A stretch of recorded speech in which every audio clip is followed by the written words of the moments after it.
This is a lun. Now there's another one. There are two of them.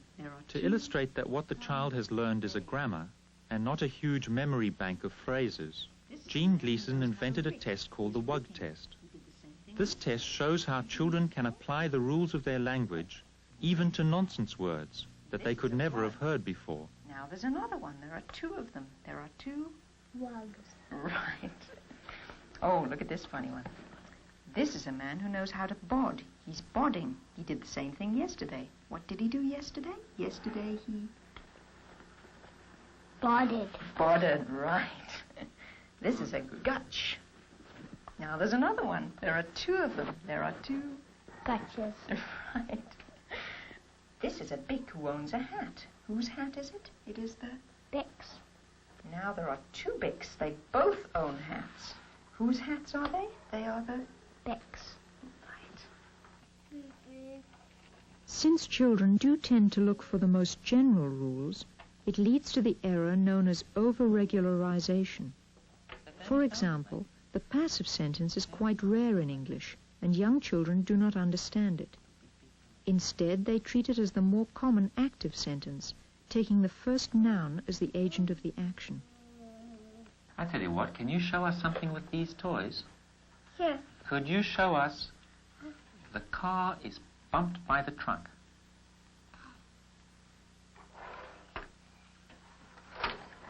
Wow, how about that? Fantastic. Now, can you show us the car bumped the truck? How do you do that? How do you do that? Can you make the car bump the truck?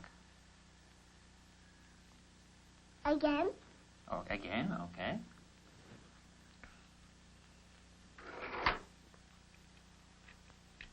This doll's name is Cindy Lou. Now, can you tell me, here's my question, is she easy to see or hard to see? Hard. How can you make her easy to see? Even as the child gets older, uncommon word order can be confusing. Very good. There you go. Tell me, why was she hard to see before? She had this on. Oh, I see. That's terrific. Okay. We put her down here. See if she can stand up. Her name's Cindy Lou, and I'm going to question for you. Is she easy to see or hard to see? Easy to see. Right. How would you make her hard to see? Hide her. Right. Why do you think that's a trick question? Well, because she can't see. That's the way. Roger Brown of Harvard University has pointed out that the child learns some very complicated ways of doing things that aren't really necessary for communication. One example is his use of tag questions in English. These are the little requests for confirmation that you put on the end of a declarative sentence, such as, "It's a lovely day, isn't it?" They are actually very complex because they require knowledge of how to make negatives, how to make questions, how to shorten predicates, things like that. They involve almost all the rules of grammar. Lucy can drive a car, can't she? That's the way. Lucy goes to school. Lucy goes to school, doesn't she? Yeah. That's good. Yesterday, Jasper went to school. Yesterday, Jasper went to school, didn't he? Yeah, you're getting them all. Lucy will be in school when Jasper gets there. Lucy will be in school when Jasper gets there, won't she? There, very good. Let me try and find a really hard one. How about this one? The car will be driven by Lucy. The car will be driven by Lucy, won't it? But actually, there's a very simple way of doing the same thing, and it achieves the same function. And children start off by doing that. They'll say, "It's a lovely day, right?" or "Hey." And yet they go on to learn the complex form. And it's not clear why they do that, except that it's out there in the language, they hear it, and they can learn to do the same things themselves because it's rule-governed. Do you want to play, shall we play a game with the puppets? Okay. I'll tell you a story about this puppet. You see this monster puppet? He has a real problem because he can't talk properly. Everything he says is the wrong way round. Okay? Isn't that a problem? Wouldn't that be terrible if you can't talk properly? I think we better teach him. Why don't we try and teach him? You think we better teach him how to talk properly? You eh? say something and I'll tell you whether it's good or not. Okay? Let's hear you. Teeth your brush. No, that's wrong. You've got to say, brush your teeth. That's better. Horse the ride. Is that right or wrong? Horse the ride. Right. Mm-hmm. Okay, try this one. Cake the eat. Is that right or wrong? Is that wrong? What should he say instead of cake the eat? What's the right thing to say? Can you help him? That one a little too hard. To what extent is the young child really aware of the rules of his language? Ask him to judge badly formed sentences, and while he doesn't make those mistakes in his own speech, he can't tell if they are wrong. What the child is much more aware of at this early age is when the meaning of a sentence is disturbed. How about that one? Is that right or is that wrong?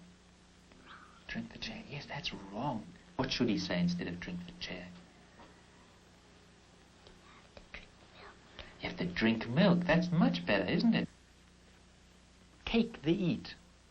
Eat the cake. That's better. Pat the dog. That's better. Door the open. Open the door. Rug the sweep. Sweep the rug. Yes, that's Heidi, right.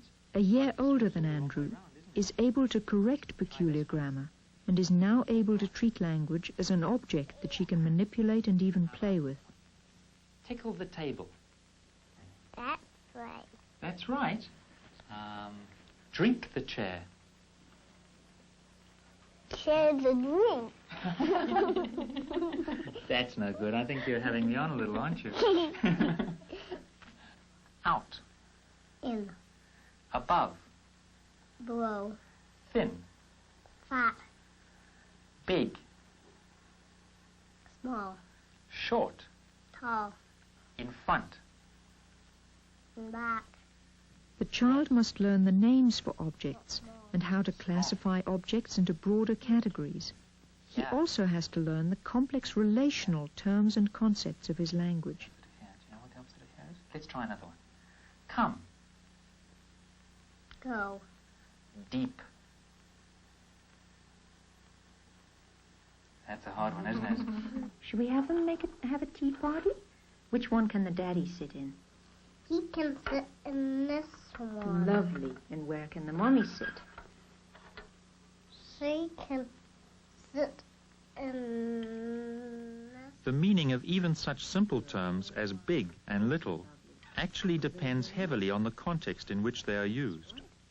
Paul, at 3, takes his own point of view as the standard by which to judge the size of things. Now they need a glass for their tea, don't they? They need something to drink.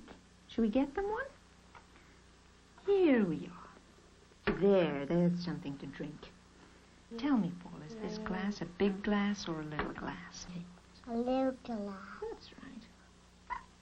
There. For this doll, is this a big glass or a little glass? A little glass. They need a glass to drink their tea from, don't they? How about this one? Let's bring this glass. That's too Pour big. some tea in. Is that a big glass or a little glass? A big glass. Who's it a big glass for? A little glass, big glass. It's a little glass, big glass. When's it a little glass? When is it a little glass?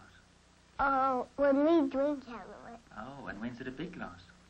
When they drink out of it. Oh, I see. So it's a little glass for you and a big glass for them. That's good. And I know you drink glass for home. Oh, I see. What do you think we have there? You see that? Television box. Yes, a television box. What's in the picture? A bird on the hat. Yes, look at the bird on the hat. Isn't that great? What's this at this end? What's this at this end? A plug. At home. Shall we plug it in? For young children, the meaning of front is always the side nearest them, no matter what the object. They often do not recognize that things can have an intrinsic front. Where's the front of the television? The light. Which one's the front of the television? Okay, which one's the top of the television? That's right. Which one's the back of the television? And the side of the television again?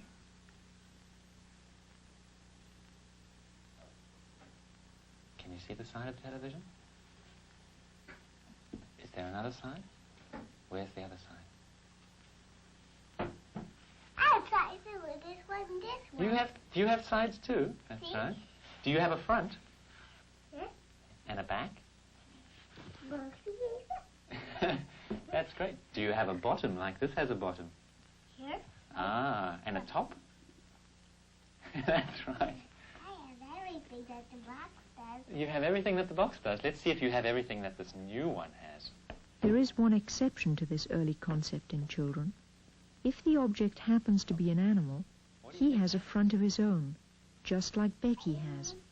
A bus with a horsey on it. Oh, it looks just like a horsey. See, what's this? A tail. Yes, and A head. that? I tell you what, can you show me the sides of the horse? And can you show me the top of the horse? And can you show me the back of the horse? And can you show me the front of the horse? What about the bottom of the horse? And can you show... No bottom. He has no bottom, No. doesn't he? No, see, it goes up. Oh, he goes up, I see. How about the sides of the horse? That's right. That's fantastic. Isn't that a great horse? Okay, look what we have to show you now. See, there are two pictures. Lovely pictures, aren't they? Can you tell me which is the warm picture? What? Which one is the warm picture? Right. Which one is the cold picture? Right. Okay, here we have two faces. Now, which face is the warm face? What do you mean? Which face do you think is the warm face? Right, and which face do you think is the cold face? That's great. Now look what we have. You know what colours those are? Orange and blue. Right. Which colour do you think is the warm colour? Right. And which colour do you think is the cold colour? That's right. Why do you think that's the cold colour? Because it's blue. It's blue. Is blue a cold colour? Huh? Uh-huh. It is for me, except they're both warm colors. They're both warm colours. Huh? When is blue a cold colour? When the stars come out. Then it's cold. Okay. And when is it a warm colour? When it's light and blue. When it's light and blue, like in the daytime when the sun's shining. Uh-huh.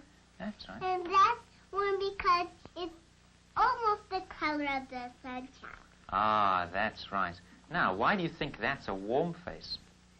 Because it's happy. Ah, and that one's a cold face because it looks sad, hey? Hmm. That's right. What about these pictures? Why do you think that's a cold picture? Because there's snow on it. That's right. And this one?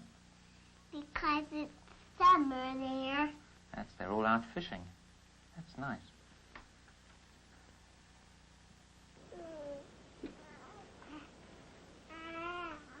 At the age of a year, Max has the capacity to learn any language, but he is beginning the task of learning to speak English. We can now say a great deal about what he will learn, the kinds of rules he will extract, the errors he will make, and the stages that he will go through in learning the language. But we still know very little about the learning process itself.